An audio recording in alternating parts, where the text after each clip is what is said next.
Pacem Domine in dieribus nostris, quia non est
Agora o Brasil, uma nação independente e soberana, tinha um longo futuro pela frente. Dom Pedro I havia deixado o país para cumprir a missão de vencer o seu irmão na maior guerra civil da história de Portugal. Quando abdicou do trono, por força da lei brasileira, constituiu-se um governo temporário até que seu filho Pedro II atingisse a maioridade. Foi o período regencial. Pedro I, em seu último ato de amor pelo Brasil, deixou José Bonifácio como tutor de seu filho. Antes de sua morte, Pedro trocou cartas com o futuro sucessor de seu trono. Falava sobre amor à pátria e para seguir os conselhos daqueles que o educavam. Bonifácio estava em casa, depois de ter passado por uma série de questões com Dom Pedro I, enfim. E quando ele foi chamado, ele poderia dizer assim: não vou. Olha tudo que vocês fizeram. Bonifácio poderia ter personificado o país, mas ele percebeu que havia a demanda de educar Dom Pedro II. E por 2 anos ele o ensinou à sua maneira. Ele era um cara que preferia educar com o moleque correndo pra lá e pra cá, que não ensinava etiqueta. E ele queria ensinar botânica no meio das plantas. Ele queria ensinar zoologia com os animais, astronomia com observatórios. Ele queria ensinar as coisas apontando. Ele sabia muito, né? E ele ensinava para criança, para o Dom Pedro isso. Só que foram 2 anos. Esses 2 anos, creio eu tenho para mim, que ele ensinou as bases do aprendizado de muitos idiomas. A gente sabe que José Bonifácio falava 11, Dom Pedro chegou a 16. Segundo, deixou no coração do Pedro um amor profundo pelo conhecimento, pelo saber. E um amor profundo pelo Brasil. Exatamente o que o Pedro I queria, lembram-se? Honra, patriotismo e saber. Tudo ia bem até que os inimigos de Bonifácio começaram a conspirar para retirá-lo do cargo. Num primeiro momento, alegaram que o menino estava virando um selvagem e que Bonifácio não estava apto para ser tutor do futuro imperador. A oposição de Bonifácio não recuava. Para tentar retirá-lo do cargo, acusaram-no de cometer atos inconstitucionais quando era ministro. José Bonifácio, ele sempre foi um político. Então, ele usa o cargo de tutor para fazer política no Rio de Janeiro, na corte. Só que como é que você transforma alguém em criminoso tão rápido? Não transforma, ele foi acusado. E um acusado, mesmo que as acusações não tivessem sido provadas, teria que ser retirado do cargo. E aí eles mandam lá o oficial de justiça para retirá-lo do cargo. Ele dá uns tapas no cara e manda embora, ele não sai.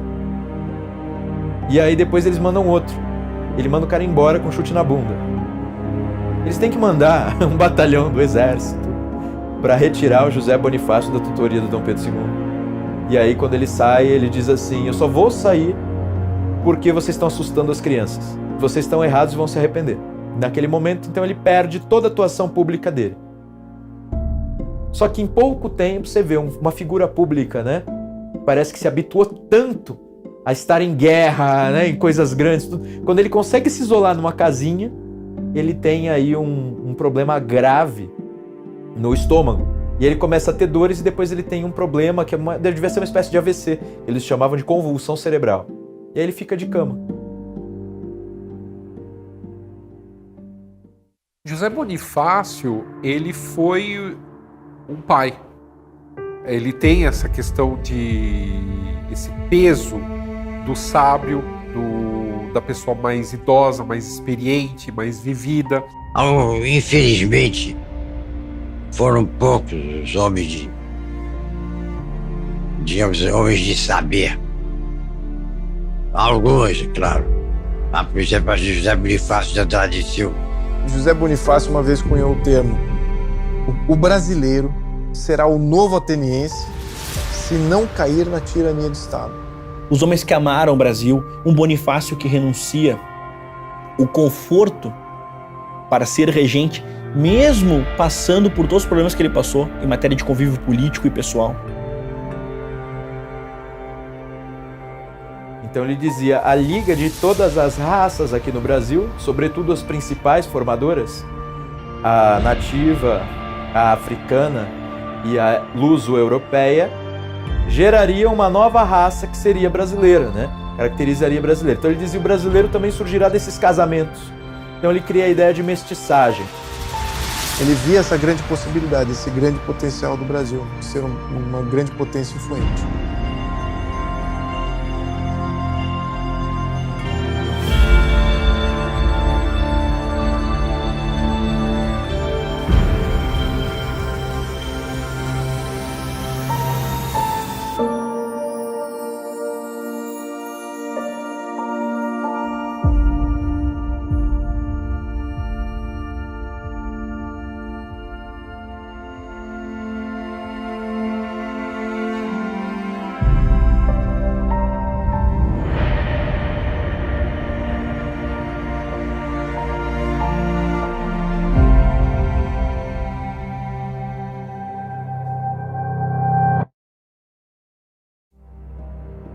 Com Bonifácio destituído do cargo, outros tutores assumiram o seu lugar.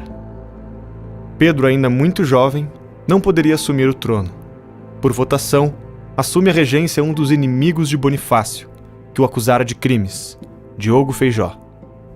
Durante o período regencial, consolidaram-se as divisões políticas entre os dois partidos que protagonizaram as disputas ideológicas naquele período: o Partido Conservador e o Partido Liberal. Objeto de divergência entre conservadores e liberais era muito pouco. Os liberais acreditavam que, para garantir a liberdade, o poder não poderia estar concentrado na figura do imperador, e sim nos estados. Já os conservadores entendiam que, naquele momento, para garantir a liberdade dos estados, o poder deveria estar na figura do imperador. Quer dizer, no fundo, os conservadores defendiam a centralização do poder, que era vista pelos liberais como um ataque às liberdades, como uma defesa das liberdades locais que eram colocadas em causa pelas oligarquias locais.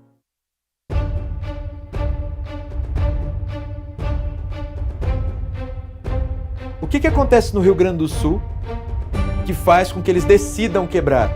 Bom, primeiro tem os liberais no poder. Os liberais no poder aumentam o poder das assembleias provinciais. As assembleias provinciais fortes demais resolvem: não quero mais saber desse império. Primeiro motivo. Aí depois que a gente vai pensar no imposto sobre o charque. Uma falta de representação adequada parlamentar na coroa por parte dos rio-grandenses, o não atendimento por parte dos regentes dos interesses do Rio Grande do Sul, fazem com que, no dia 18 de setembro de 1835, alguns líderes militares e civis decidem que é hora de atacar Porto Alegre para depor o presidente da província e instalar um outro, que não fosse um escravo dos interesses da regência, e sim alguém servidor dos interesses do Rio Grande.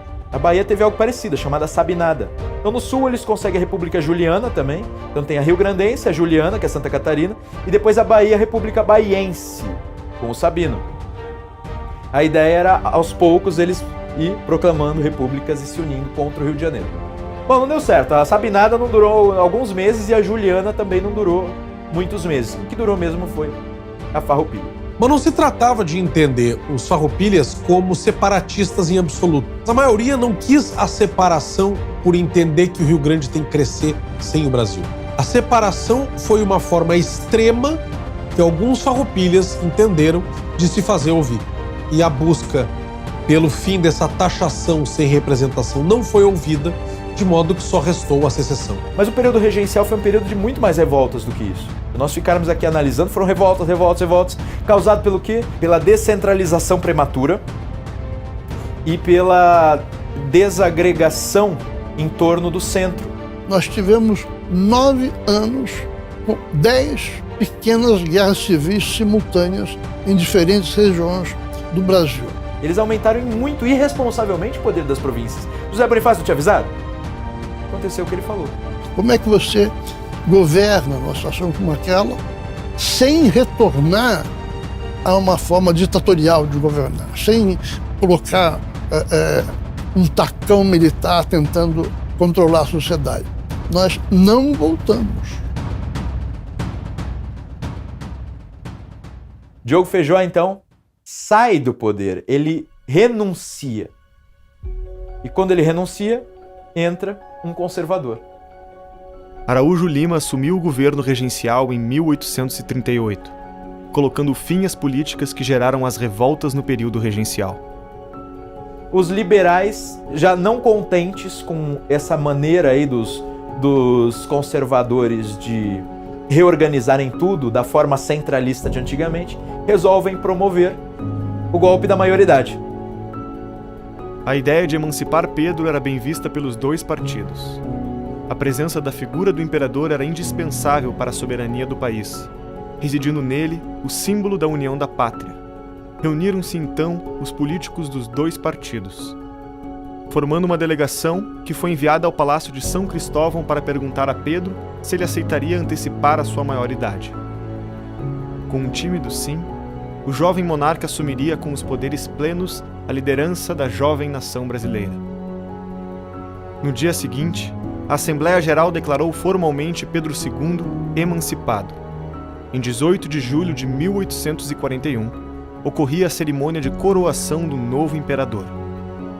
Sua Majestade Imperial Dom Pedro II, pela graça de Deus e unânime aclamação dos povos, imperador constitucional e defensor perpétuo do Brasil. Ele queria, o Congresso brasileiro foi consultado, né? A população queria. O que nós fizemos foi de uma genialidade absoluta. Nós emancipamos Dom Pedro II, que tinha 15 anos. Né? Nós votamos lá que para efeito de assumir o trono, ele já era maior de idade. Eu me pergunto, como é que um processo em que há participação popular, em que o Congresso aprova, né, em que o próprio, que pode ser chamado de golpe. Golpe é uma coisa que você faz sempre à revelia da população. Né? Se há uma expressãozinha imprópria na história do Brasil que devia ser mudada, é essa história do golpe da maioridade. Né? Não foi absolutamente golpe. Em 1840 ele assume, mostra uma grande desenvoltura, começa a fazer as instituições funcionar, compreendendo muito bem os defeitos delas, que era difícil você ter partidos bem organizados, modernos, né? Naquela época. E ele jogava um contra o outro, manobrava daqui, manobrava dali, e foi levando esse bonde que se chama democracia a relativamente bom porto. A necessidade de amadurecimento de Dom Pedro II levou ao arranjo de um casamento dinástico com um membro de uma família real europeia. O reino das duas Sicílias ofereceu a mão da princesa Teresa Cristina. Encantado com o retrato que lhe foi enviado, o imperador aceitou o matrimônio. Casados, o casal real veria seu primeiro filho morrer de forma prematura. Não demoraria muito para nascer uma nova herdeira para o trono brasileiro, a princesa Isabel. As revoltas independentistas estavam praticamente pacificadas por todo o país. Porém, a Revolução Farroupilha ainda apresentava armas contra os desmandos do governo central. Em um de seus primeiros atos como imperador do Brasil, Pedro II e seus ministros decidiram enviar Luiz Alves Lima e Silva, o futuro Duque de Caxias, para acabar com a Revolução, assim como fizeram com a Balaiada e outras revoltas nos anos anteriores, ganhando assim extrema confiança do imperador e dos ministros. Demonstrando talentos militares e políticos, Duque de Caxias atuou diplomaticamente, conduzindo as negociações à assinatura do Tratado de Paz do Poncho Verde, foi o fim de um conflito que perdurou por 10 anos. A atuação de Lima e Silva foi tão nobre e correta para com os oponentes que a província, novamente unificada com o Brasil, o indicou para senador. Mas essa não seria a última vez que Duque de Caxias precisaria intervir na região do Prata.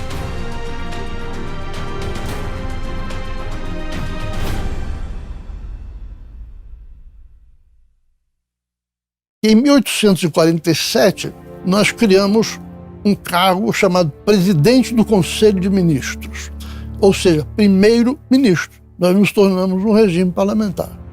O cargo de presidente do Conselho de Ministros representava pouco desgaste à figura do imperador. Em vez de ter de nomear todos os ministros pertencentes ao gabinete do governo, nomeava apenas o presidente do Conselho. Era este quem deveria escolher os demais membros do ministério. Desta maneira, liberais e conservadores tinham mais poder de ação, podendo debater suas visões de governo. Posteriormente, conforme Dom Pedro foi se transformando em alguém mais maduro, ele ia variando entre conservadores e liberais. Como ele formava um gabinete? Ele nomeava o presidente do Conselho de Ministros, que por sua vez nomeava os ministros. Quando ele percebia que aquela política não estava bem encaminhada, ele os retirava do poder e dava lugar ao outro grupo.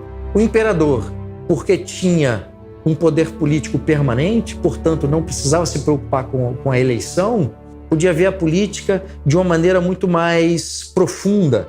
Ele não precisava entrar nas filigranas da política, não precisava entrar nas mesquinharias da política para defender, por exemplo, as liberdades. E foi sob o regime parlamentar, muito mais civilizado, muito mais flexível do que o presidencialismo adotado em todas as repúblicas hispânicas, né, que nós nos desenvolvemos durante o século XIX. Isto foi uma mão na roda, sabe? Isto nos poupou de grandes dissabores, desses caudilismos todos, dessas lutas internas que esses países quase todos tiveram. Compara o Brasil com outros países e vê se nós não tínhamos um modelo justo comparado aos outros, comparado com as tiranias republicanas que se fizeram no México, na Argentina, nos outros países, Peru, e as grandes massacres que aconteceram naqueles países. Bom, o segundo reinado ele tem muitas características importantes, mas entre elas nós precisamos focar até um pouco na figura do Dom Pedro. Era uma pessoa extremamente sensível, voltado para as artes, um intelectual, falava vários idiomas, falava francês correntemente, inglês bem, alemão bem. Ele dizia que a imprensa se combate com a própria imprensa, ou seja, isso é uma frase que eu gosto de citar, porque mostra uma visão dele em relação à importância do debate democrático. Então você vê ainda todos aqueles valores, né, em Dom Pedro II. Você vê os valores do estudo, o valor da liberdade de expressão. Gostava de novas tecnologias e ciência, então ele queria o Brasil na dianteira dos processos científicos e das novidades e tal. E falam assim, se tivessem congregado no mesmo homem Dom Pedro I e Dom Pedro II, nós teríamos tido o grande monarca da história da humanidade.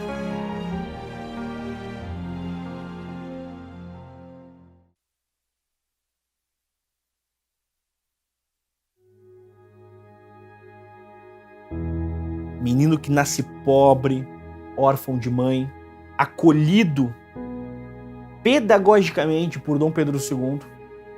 Ao descobrir um talento musical, Dom Pedro II vai entender que há ali um valor humano. E esse valor humano tem potência de valor artístico.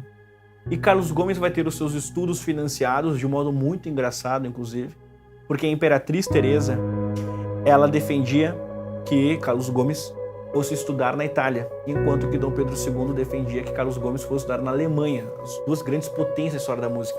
Carlos Gomes optou por ir para a Itália, desenvolveu toda a sua técnica lá, e na primeira apresentação de O Guarani, no Teatro Scala de Milão, ele torna o Brasil, naquele momento, participante ativo da grande cultura do Ocidente.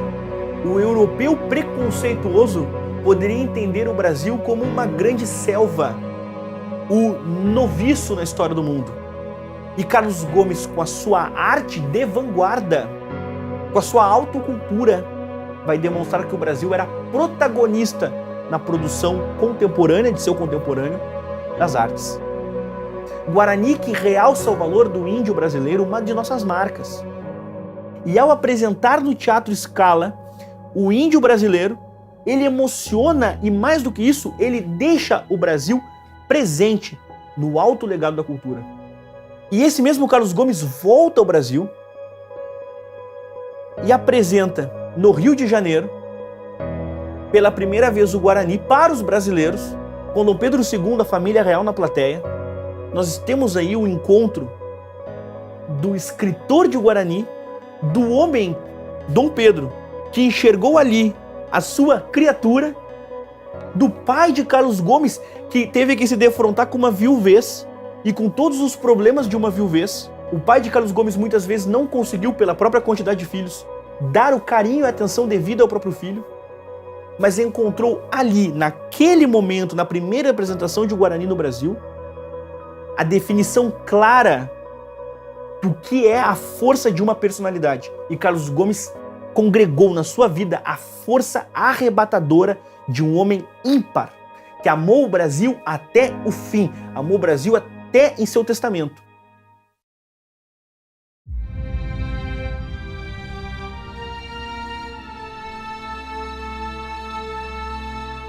A formação da identidade nacional teve dois grandes momentos: a Batalha de Guararapes e a Guerra do Paraguai, que foi uma onda de entusiasmo bélico como nunca se viu. Porque nos outros países, sobretudo na Argentina, houve uma grande resistência à guerra. No Brasil, não sei por quê. Houve uma onda de entusiasmo bélico e isso sedimentou naquele momento a unidade nacional. Quer dizer, a cultura brasileira, como bem assinalou o Machado de Assis, era voltada para a busca de uma identidade nacional. E naquele momento a guerra apareceu como a solução mágica da formação da identidade nacional. Vamos examinar como é que começa essa tal de Guerra do Paraguai. O prata sempre foi um problema. Você percebe que nós perdemos a Cisplatina, teve a Guerra da Cisplatina. Mas posteriormente houve uma guerra interna no Uruguai. A crise ocorreu por uma disputa de poderes entre os dois partidos uruguaios. A liberdade de navegação nos rios platinos era motivo de divergência entre colorados e blancos, o que atraiu os países vizinhos para o conflito. O Paraguai, vislumbrando maior protagonismo na região, resolveu intervir e apoiar o Partido Blanco. Percebendo a ameaça, Dom Pedro age e faz um acordo com a Argentina para apoiar o Partido Colorado, enviando tropas para o Uruguai e derrubando do poder o governo Blanco. O Paraguai, ele é governado por um sujeito chamado Solano Lopes e ele tinha um ideário assim, expansionista. Ele era conhecido como um ditador, mas um ditador que é bem visto, né? O problema é que essa narrativa, ela não procede. Isso é simplesmente um paralelo que o professor de escola vestido com a camisa do Che Guevara conta, porque é um paralelo com Cuba. Então eles gostavam de dizer, olha só o Paraguai. O Paraguai alfabetizou todo mundo, aí ele já jogava pro aluno, assim como Cuba. O Paraguai tinha uma boa saúde, protegia o povo, assim como Cuba, assim como Cuba. Então era um paralelo conveniente. A verdade é outra. Solano Lopes era profundamente odiado pela população. Começa pelo seguinte, o pai dele no leito de morte disse para ele, meu filho, jamais entre em guerra com o Brasil. Ele não só entrou em guerra com o Brasil, mas juntou o Uruguai e a Argentina. E de repente o Solano Lopes, ele percebe uma oportunidade. O Paraguai resolveria então se unir com os grupos argentinos, avessos a esse grupo uruguaio que saiu vencedor, com os grupos uruguaios avessos a esse grupo uruguaio que saiu vencedor e retomar o poder no local, criando, digamos assim, uma tríplice aliança contra o Brasil. Ele invade o Brasil e ele sequestra o presidente da província do Mato Grosso e o seu secretário. Ele o sequestra e o prende. Vocês acreditam? Esses caras foram presos e morreram de fome na prisão. Essa história de que o Brasil foi lá acabar com o Paraguai, e realmente a guerra foi complicada, a origem de todo o processo não parte do Brasil, parte nitidamente do Paraguai. E aí ele invade, também ele passa pela Argentina para tentar ir no Uruguai virar o jogo, né? O problema é que ninguém se uniu a ele nesse processo. o Brasil consegue estabelecer aí acordos diplomáticos e é formada a Tríplice Aliança, mas junto com o Brasil. Brasil, Argentina e Uruguai assinam um acordo para entrar em guerra contra o Paraguai. Era praticamente impossível que o Paraguai se saísse bem nisso. Para fazer frente à ameaça militar paraguaia, o Brasil precisou fortalecer o seu exército. Eu lembraria o seguinte, que quando a guerra começa, o Paraguai estava com 85 mil homens em arma com equipamento de último tipo. O Brasil estava com 20 mil com equipamento defasado. Apelando para os sentimentos do povo brasileiro, Dom Pedro cria a Unidade Militar dos Voluntários da Pátria. O imperador acabou sendo impedido pelo Conselho de Estado de ir pessoalmente ao fronte de batalha.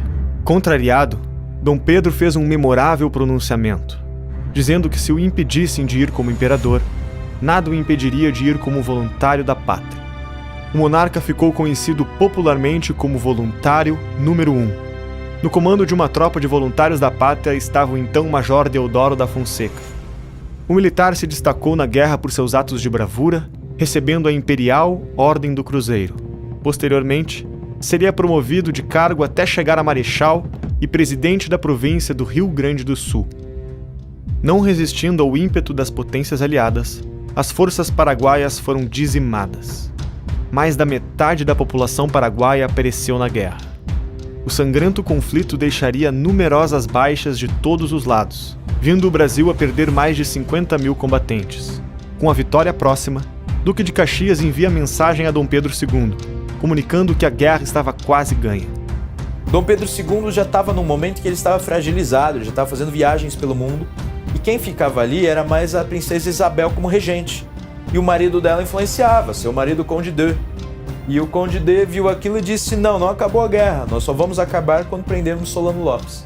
E aí ele mesmo vai pessoalmente aos locais de guerra, conduzir todos os procedimentos bélicos para não parar a guerra. Conde d'Eu tem um mérito na Guerra do Paraguai, que foi um de nossos melhores soldados.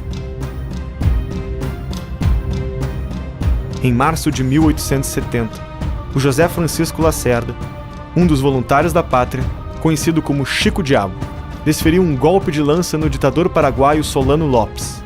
Após 6 anos de batalhas e sangue derramado, terminava assim o maior conflito da América do Sul. Devemos aos militares. A unidade nacional foi o Duque de Caxias. Deter a invasão e a afronta do Solano Lopes no Paraguai, devemos aos militares.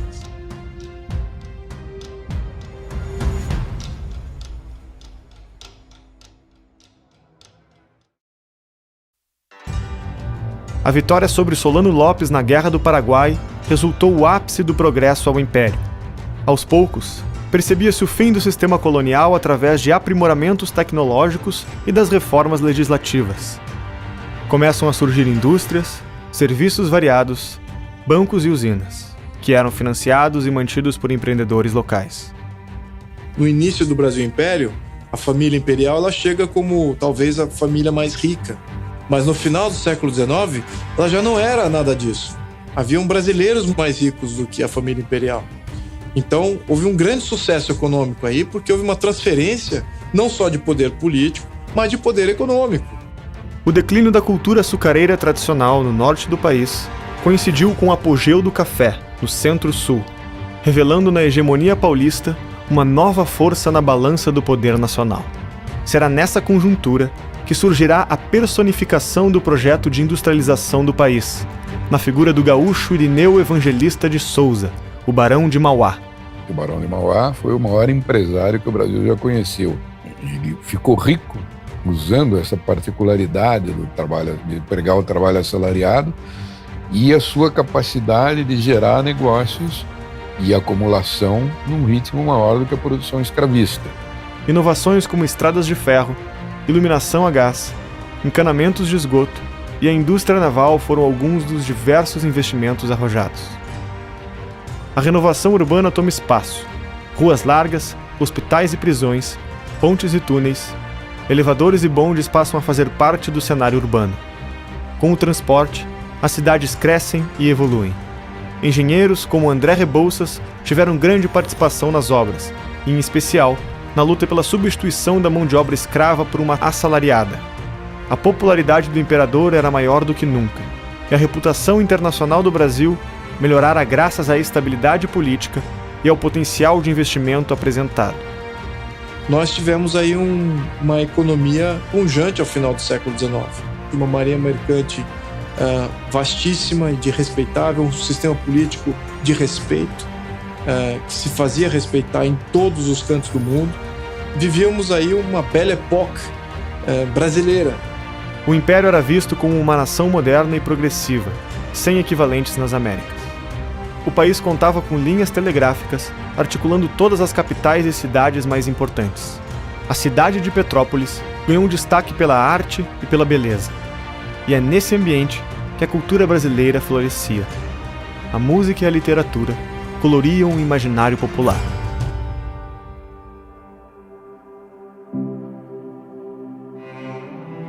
É difícil falar sobre Machado de Assis, porque muito já foi dito.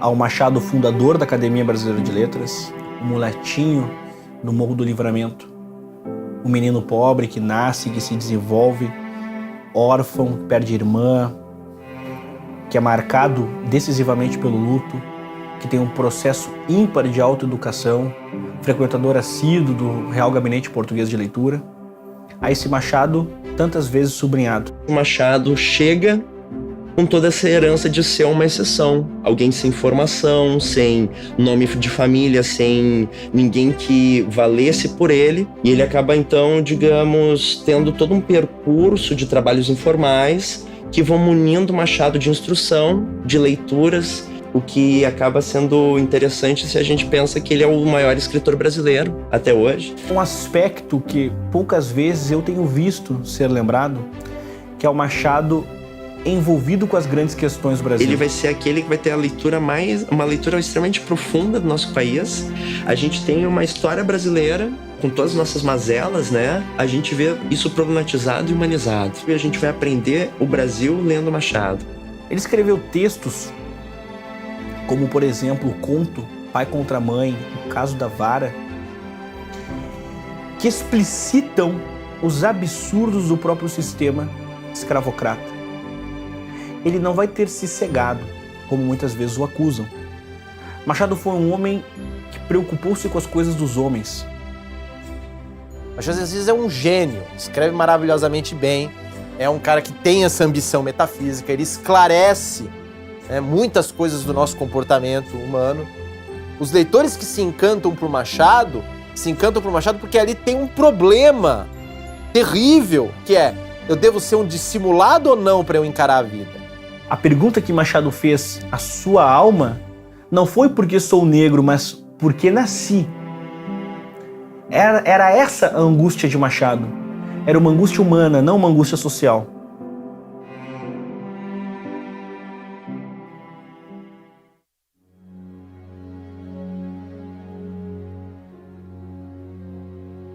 Dom Pedro II, no contexto da atuação política, teve grandes méritos, estabilizou nossa economia, fez o Brasil um protagonista no mundo, foi um homem de grande retidão fiscal. Porém, na questão religiosa ele atuou muito mal, perdeu a igreja, perdendo a igreja, perdeu a coroa. O Brasil tinha herdado de Portugal dois institutos de relação Estado-Igreja. Pela Constituição de 1824, a Igreja Católica Apostólica Romana era oficial. E os dois institutos a que me refiro se chamam beneplácito e padroado. O padroado era basicamente a característica do Estado gerir a Igreja. O segundo ponto era o beneplácito. O beneplácito vem a bula papal, vem a ordem do Papa, e o imperador tinha autorização para aceitar ou não. Não teria valor ao clero do Brasil nada que o Papa falasse sem que o imperador assinasse embaixo. O imperador tinha não só a prerrogativa de sancionar as bulas papais, o documento, quer dizer, ele era o chefe da igreja, virtualmente. Um desses documentos assinados pelo Papa proibia o casamento entre católicos e maçons. O imperador não assina. Pio IX faz isso. Tá valendo, continua casando maçom com católica. Acontece que um bispo, o famoso bispo de Olinda, né, do Vital, resolve: não vou casar, pode parar esse casamento. Imagina o escândalo. Ou parece casamento aí que eu não vou casar, esse cara é maçom. Satanás aí. O que acontece? Acabou, aquilo foi um escândalo tremendo. Em 2 de fevereiro de 1873, Dom Vital, em uma carta pastoral, nega a legitimidade de se exigir o beneplácito. Desta forma, o bispo incorreu em 2 dos crimes que estavam tipificados no Código Criminal do Império: recorrer a uma entidade estrangeira e desobedecer às ordens do imperador. Dom Pedro II sabe o que faz? Prende o Dom Vital e submete a trabalhos forçados. Daí os católicos começam a ficar contra ele. E aí surge uma treta. Católico fiel mesmo e os maçons. Maçonaria e igreja começam a brigar. E foi uma coisa horrível, porque, você vê, os 2 imperadores, mas principalmente o segundo, eram um sujeito anticatólico. Não tem como negar. Quando começou o Brasil independente, o Brasil tinha 3.000 monges. Quando terminou o Império, tinha 8. Porque tinha lei que proibia que os superiores das ordens religiosas viessem fiscalizar o que estava acontecendo ali. Então, assim, tinha padre com 3 amantes, padre com 20 filhos, né? E, de certo modo, é uma situação que o próprio governo protegia, não deixando os superiores fiscalizar. Nesse meio tempo, o gabinete do primeiro-ministro é substituído. Com a situação se agravando, Dom Pedro deposita sua confiança no homem que tanto lhe servira em conflitos pesados.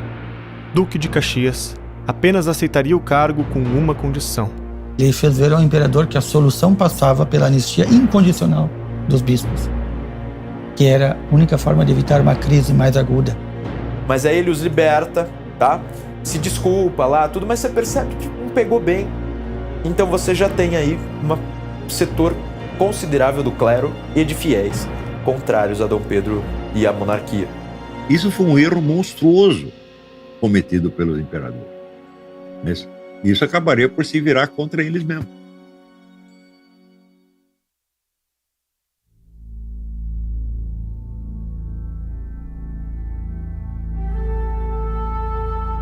Quando nós pensamos na vida de Nabuco, falamos de alguém que nasce em um ambiente aristocrático, vindo de uma formação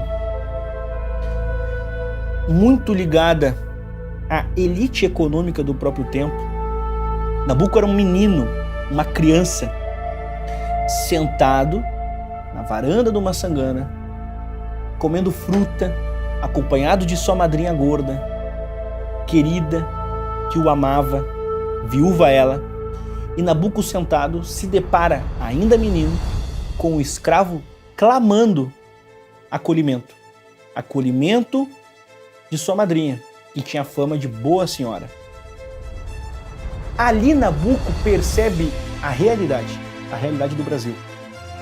E Nabuco, quando enxerga o clamor daquele escravo, ele enxerga o clamor de um país naquele momento. E ele sempre será o menino de uma sangana, porque aquele encontro com aquele escravo foi decisivo para toda a sua vida, toda a sua formação política. Naquele instante, Nabuco viveu a sua queda de cavalo. Naquele instante, as escamas caíram dos olhos de Nabuco. Aquele encontro foi decisivo e ele entendeu que ele tinha uma missão. E essa missão não era apenas com o escravo que clamou acolhimento, mas era com os escravos e com os problemas sociais de nosso país. Tanto é que, mesmo morando longe, ele nunca esqueceu os nossos dilemas. Nabuco, quando começa a sua formação já maduro, ele busca defender quem? Escravos. É perene o impacto de uma sangana dentro dessas suas primeiras atividades profissionais. Vai estudar, voltar para o Rio de Janeiro, se tornar advogado, se tornar diplomata, vai se converter ao catolicismo, vai ser monarquista, vai mudar suas concepções políticas. Tudo isso sem nunca esquecer o momento que o sempre menino de uma sangana viveu naquela escada.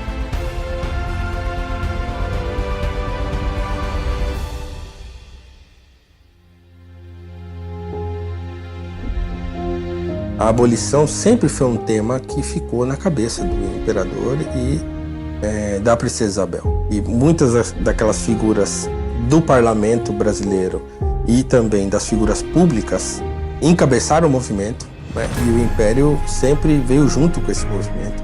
Dom Pedro II, inclusive, para que o seu exemplo público fosse visto como um símbolo abolicionista, ele não andava com escravos na rua, mandou abolir aquela coisa de andar com escravos carregando ele. Então ele, pelo exemplo, ele tentava contagiar, enfim, a sociedade brasileira e os próprios escravocratas para que a abolição fosse uma realidade. A primeira tentativa de reduzir a escravidão foi ainda no período regencial, através da repressão ao tráfico de escravos. A Lei Feijó proibia a importação de escravos, além de declarar livre todos os cativos trazidos para terras brasileiras a partir daquela data, mas foi ignorada por décadas, devido à falta de fiscalização. Por isso, essa lei ficaria conhecida como Lei para Inglês Ver. Em 1850, aí sim tem a famosa Lei Eusébio de Queiroz, que aquela não foi para inglês ver. O governo resolveu cobrar. A partir de então, o tráfico estava extinto.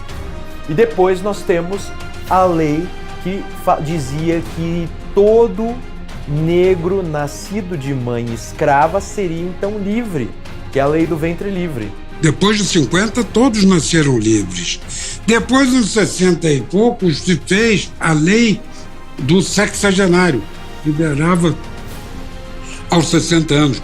Com a Guerra do Paraguai, se alforriou aqueles que se apresentaram para lutar pelo Brasil. E isso é uma coisa que mostra que houve um cuidado no sentido de encaminhar uma solução a médio e longo prazo. Pode-se perguntar o seguinte, bom, mas se o imperador, Dom Pedro I e Dom Pedro II, tinham tanto poder, né, o imperador tinha tanto poder, tinha um poder moderador, por que o imperador simplesmente não decretava o fim da escravidão, simplesmente com uma canetada não fazia isso? A abolição era uma causa social, era uma causa popular, mas ao mesmo tempo era uma causa que você, ao defendê-la, tinha muito a perder.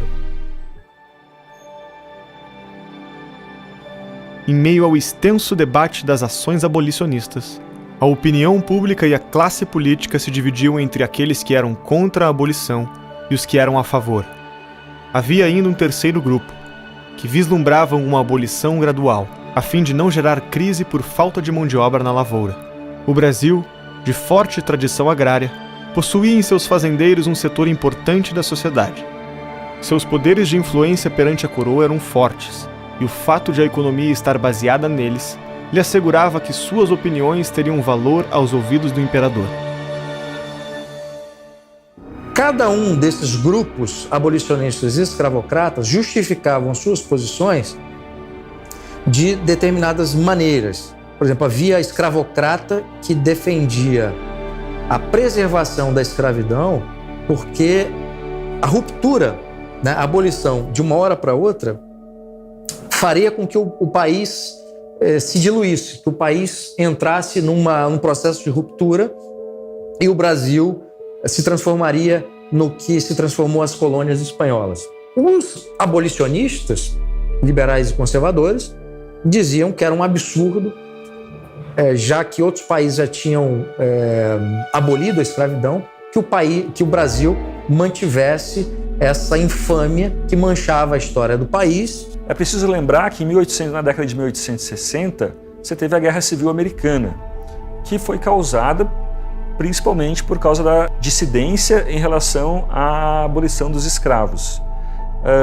Quer dizer, os brasileiros, os líderes brasileiros, olhando para os Estados Unidos, pensando, bom, a gente não quer destruir o nosso país como ocorreu nos Estados Unidos. Então vamos tentar agir com prudência nessa questão, vamos tentar fazer uma reforma gradual para abolir a escravidão. Ou seja, acelerar processos políticos, por um lado, pode causar o esgarçamento da malha social. Um longo processo, né, de negociação com essas elites políticas que resultaram em leis que promoveram a transição até a abolição. Dom Pedro II estava muito doente. Com sua saúde cada vez mais frágil, os médicos recomendaram que ele fizesse o tratamento na Europa. Partindo em junho, em meio a grandes saudações da população, assim como seu pai havia feito anos antes, Pedro II deixou o futuro do Brasil nas mãos de uma mulher, sua filha, Princesa Isabel. A Princesa Isabel foi uma grande abolicionista. Tudo que ela pôde fazer, né, nos bastidores da política e publicamente ela fez para que a abolição fosse uma agenda vencedora. Por vários motivos. O primeiro é, Dom Pedro II estava mesmo ficando velho, eram nos sonhos dele ver isso acontecer. Depois, ela tinha uma oportunidade de tentar mostrar que o terceiro reinado seria humanitário, ela tinha postura de rainha, certo? E ela teria que enfrentar, no caso de assinar uma lei, setores muito fortes do organismo social brasileiro. Dizem os historiadores que Ana tinha toda a sabedoria de Dom João VI, toda a ousadia de Dom Pedro I, toda a sabedoria de Dom Pedro II e a fé da sua mãe, Dona Teresa Cristina. E foi a princesa Isabel que disse, quando disseram a ela, você pode estar assinando a abolição e o fim da monarquia. Ela disse, eu pago qualquer preço para libertar esses homens. Querendo ou não, e pode o movimento negro tentar apagar a sua figura ou não, se não fosse a princesa Isabel, eu não sei ainda quanto tempo demoraria para que, de fato, a abolição viesse, né? Dom Pedro I e Dom Pedro II eram declaradamente abolicionistas, declaradamente. Todas as leis abolicionistas, inclusive a lei da abolição da escravatura, foram feitas sob gabinetes conservadores. Porque a escravidão, além de ser imoral, é economicamente ineficiente no longo prazo. A mão de obra salariada paga é muito mais eficiente. Então, se teve incentivos morais e éticos, mas também teve incentivos econômicos. A escravidão é o grande calcanhar de Aquiles da história brasileira. E a forma como ela foi superada é motivo de orgulho. Lei 3.553, de 13 de maio de 1888, artigo 1º, é declarada extinta a escravidão no Brasil. As notícias sobre a assinatura da lei pela princesa Isabel logo invadiram os corredores do palácio e infestaram as ruas da capital imperial, cativando a todos. Foram dias de festa, né? Não foi um dia, né? Uma semana inteira de festividades e discursos. As ruas logo seriam tomadas, em uma confraternização jamais vista. Era o dia do aniversário de Dom João VI, aquele que transformou essa terra em nação. Alguém que adorava tanto o Império Tropical, que chorou em sua partida sem volta. Nesse dia, pelas mãos da bisneta de Dom João VI, um povo inteiro se redimia. Foi um momento de união e festividade para todos os brasileiros. Desta vez, não pela guerra, mas pela confraternização de um povo que conquistava finalmente a harmonia de considerar todos iguais perante a lei. O que Bonifácio projetara se cumpria mais uma vez. Nas reuniões da Constituinte de 1823, o velho sábio já havia apresentado um projeto de gradual extinção do regime escravagista, alertando sobre os benefícios econômicos e humanitários que o país teria ao inserir os escravos em um sistema de trabalho livre. Se vivo estivesse, José Bonifácio não perderia a grande festa que corria aos 4 cantos do Império. Da mesma maneira, Pedro I não hesitaria em cumprimentar o seu filho e sua neta pelo grande ato. O primeiro imperador jamais escondeu a sua intenção de abolir o nefasto sistema em suas cartas, e dizia saber que o seu sangue era da mesma cor que o dos negros.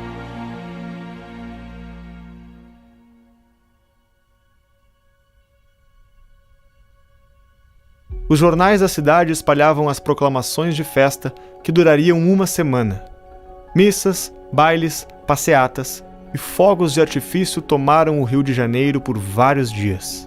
Machado de Assis, cujos avós paternos eram escravos, declarou em sua coluna do jornal Gazeta de Notícias que fora o único dia de delírio público que lembrava ter visto. De fato, foi o maior evento do Segundo Reinado. Reuniu um número de pessoas absurdo. Você vê até na fotografia, tem lá, você vai vendo o nome, esse, Machado de Assis, você acha todo mundo lá.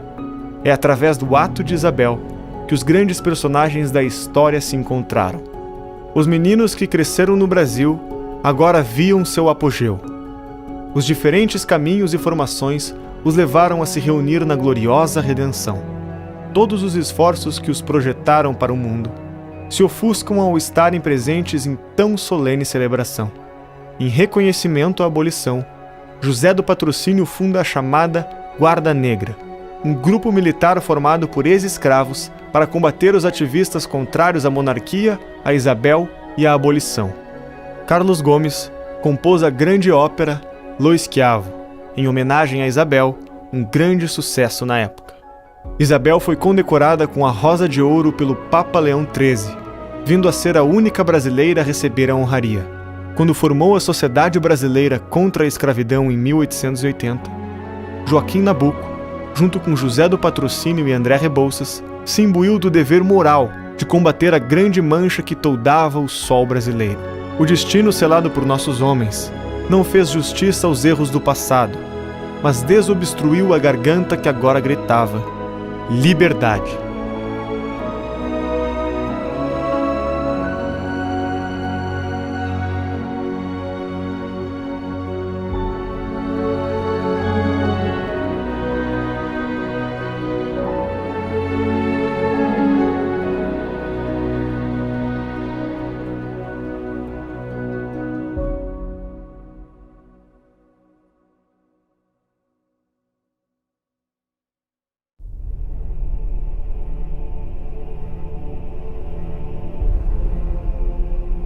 Naquele momento, você já reunia os donos das grandes fazendas, ou seja, o centro da economia, o exército, a igreja e parte da maçonaria. Não tem como. Desabou. Os militares voltaram da Guerra do Paraguai muito ressentidos com o status baixo que tinham na sociedade brasileira. Como funcionários públicos, eles eram equiparados aos escalões mais baixos. Então se revoltaram os donos de escravos por causa da libertação dos escravos, então ele conseguiu juntar praticamente todo mundo contra ele.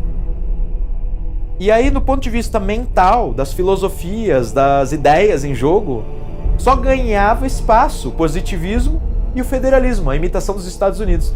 Então você tem o quê? Teses americanistas e teses positivistas circulando no mundo mental do Brasil do Segundo Reinado. O positivismo vem da França, com Auguste Comte, e entra no Brasil pelos militares com essa ideia de que nós temos que romper, né, de certa forma, com a tradição, as tradições monárquicas, etc., que a gente vinha da coroa portuguesa, para uma sociedade racional, planejada por tecnocratas. Os positivistas, eles basicamente, se eles não são os primeiros revisionistas, porque eles não tentam recontar o passado, eles, pelo menos eles são as primeiras pessoas a apagar o passado. Eles passam a borracha e falam: olha, não olhe mais para trás, olhe só para frente. Você teve uma influência muito forte do positivismo, né, na escola militar, aqui do Realengo, no Rio de Janeiro, em que havia literalmente uma doutrinação positivista junto à juventude militar. Ele atrai os militares por quê? Porque apesar de ele ser revolucionário, ele não é revolucionário no sentido marxista da luta de classes, né?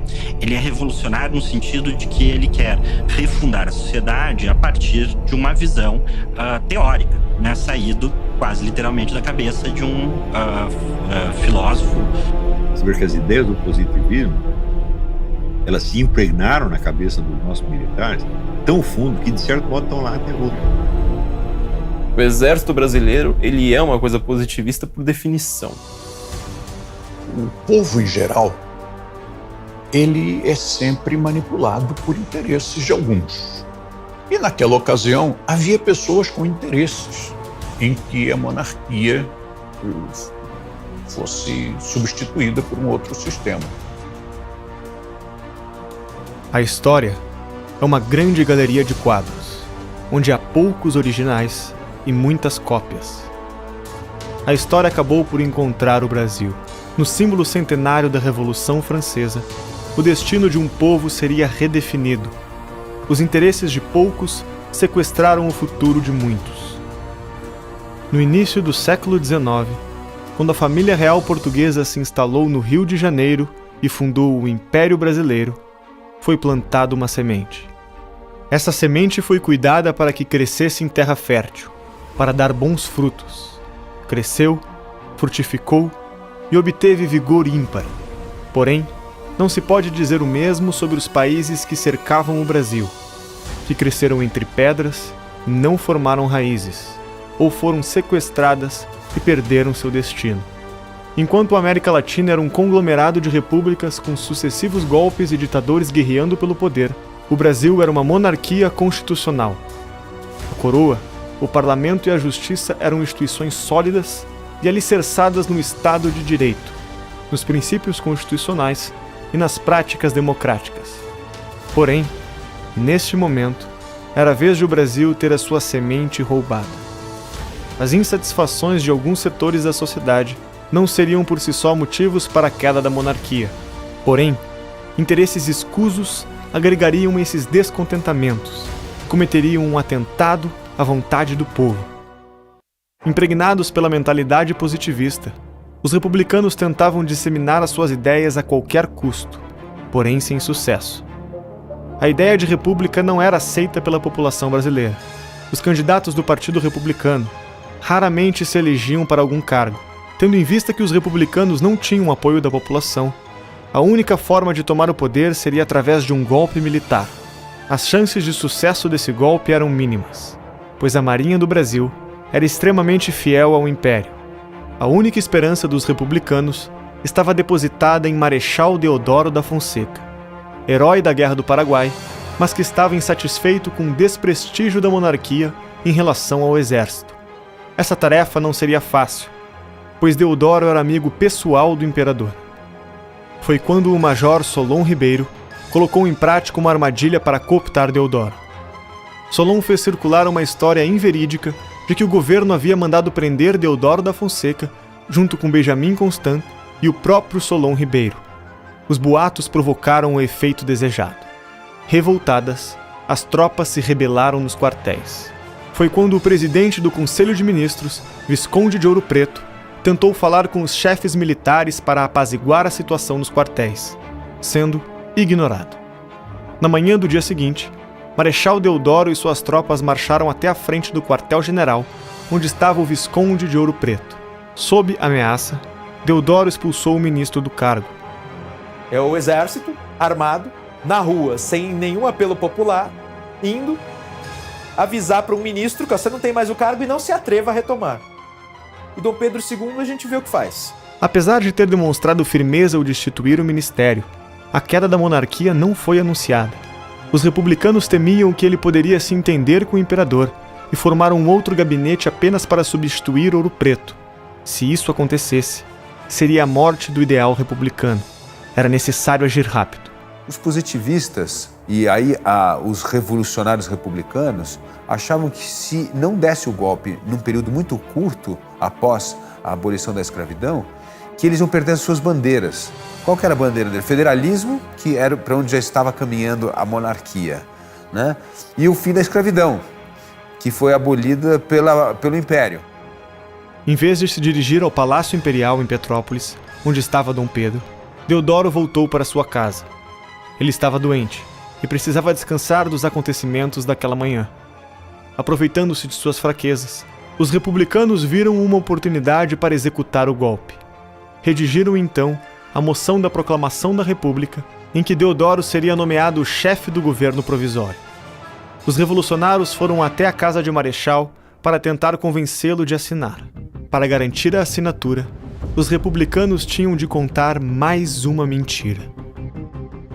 No entardecer do dia 15, foram dizer ao Marechal Deodoro que o imperador havia convidado para a presença com os ministros, no lugar do Visconde de Ouro Preto, um político gaúcho, Silveira Martins. Deodoro tem um sobressalto, não é esse não, por nada desse mundo. Porque ele, quando Deodoro fora comandante da Praça de Porto Alegre, Deodoro havia disputado com Silveira Martins os amores da filha do Barão do Triunfo. A filha do Barão do Triunfo, que é Adelaide, preferiu ao Silveira Martins. E quando disseram esse não, ele disse, esse não, tá bom, então assina aqui. Apresentaram a ele o documento de proclamação da República. Ele teve a fraqueza de assinar. Quer dizer, a República é um regime Nasceu da disputa de 2 homens com uma mulher. Essa é a realidade. Mais tarde, dirigiram-se à Câmara Municipal, onde proclamaram a República. Na improvisada cerimônia, com a falta de símbolos genuinamente brasileiros que representassem o novo regime, foi preciso improvisar. Não por coincidência, foi executado o hino nacional da França, berço dos revolucionários franceses, e foi hasteada uma bandeira que imitava a dos Estados Unidos, mas substituindo as cores originais pelo verde e amarelo. Em Petrópolis, Dom Pedro recebeu o telegrama de Ouro Preto, relatando os acontecimentos.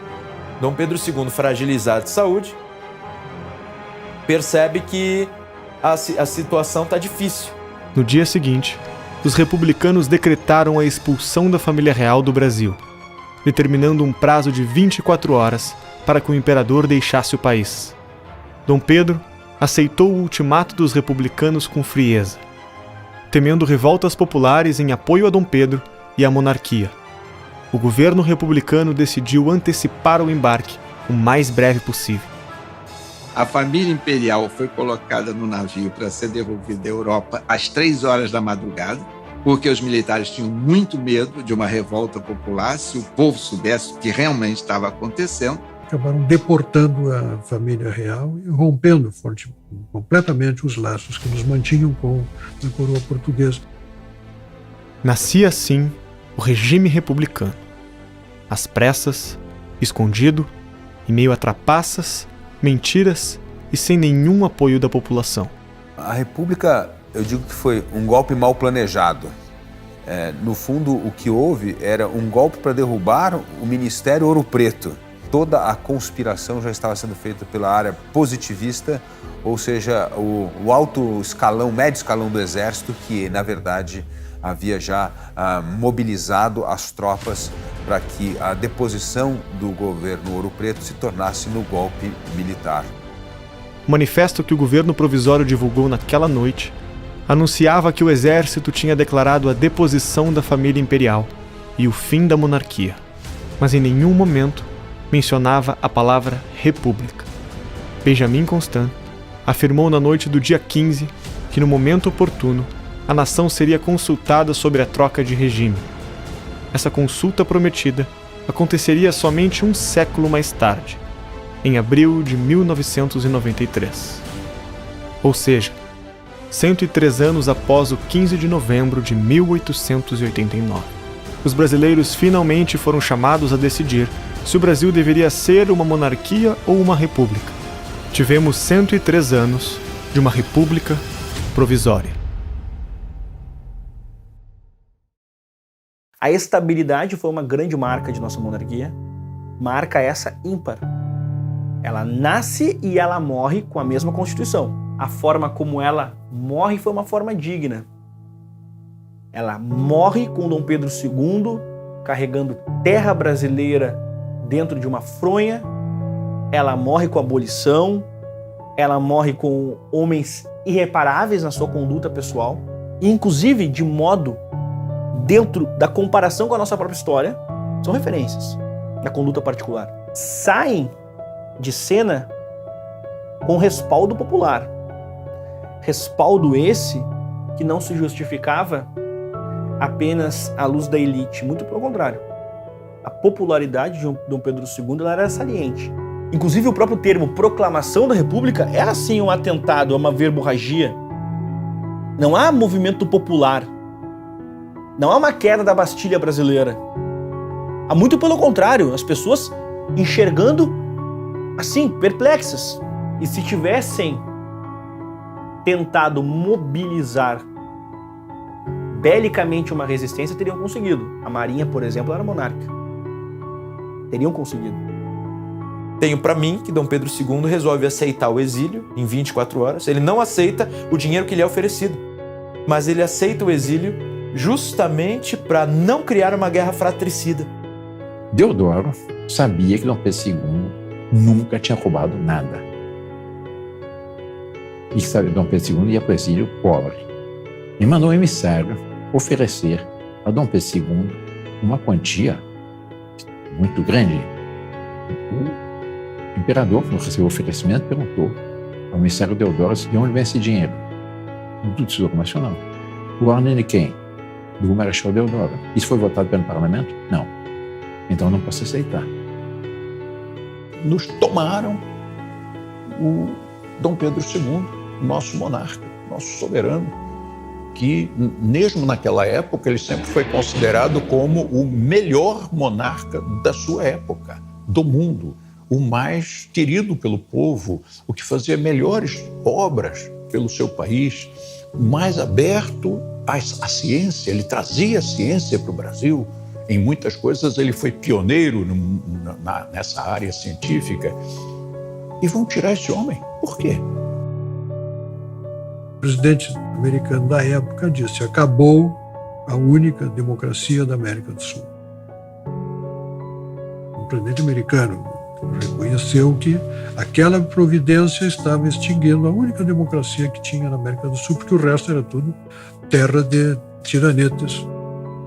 O Brasil passou a deixar 4 séculos de legado, tudo aquilo que maturou o pensamento e o desenvolvimento político do país, tanto no seu desenvolvimento constitucional como nos seus grandes debates e toda essa maturidade que foi sendo gestada no século XIX, ficou para trás à luz de uma expectativa de um futuro que até hoje nunca chegou.